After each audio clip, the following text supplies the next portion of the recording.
Bismillahirrahmanirrahim. Alhamdulillahirabbil alamin. Joseph, no, inshallah maging Yusuf ka na rin, no. Nasa final part na ako ng mission ko sa iyo. Napakapalad mo, no. Ikaw ay ipinasok dito sa lugar na ito para tanggapin mo ang ultimate success. Yun yung susi sa paraiso, no. Ang makilala mo yung nag-isang Allah. Sino yung nag-isang Diyos? Ano tayo? Muslim. Ano yung reliyon natin? Alhamdulillah, markado talaga, brother. At bakit tayo nilika?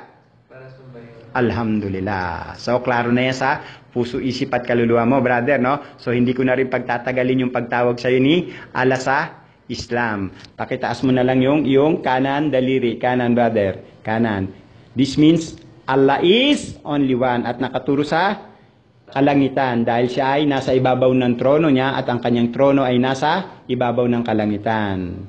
Ngunit ang sabi ni Allah, napakalayo ko man sa inyo ay napakalapit ko kung ako ay sinasamba nyo sa puso nyo. Maliwanag ba, brother? So, alhamdulillah, lumapit ka na kay Allah, brother. Kagaya ng tinrakis natin kanina, sabihin mo lang ito at iparating mo kay Allah.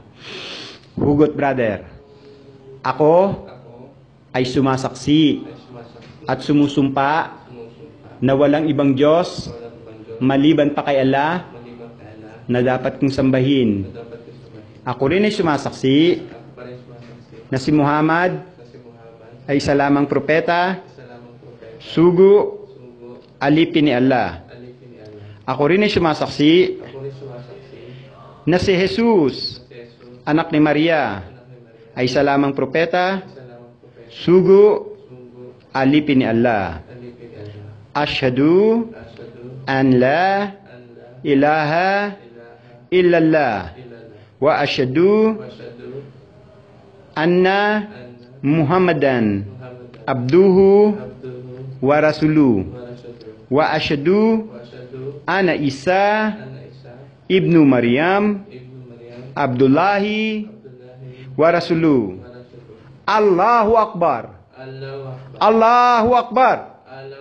Alhamdulillah, brother. Congratulations. Ikaw ay ganap ng Muslim sa puso mo ngayon. Unti-unti mo na lang itong isa sa buhay. Bakit ka nilikha?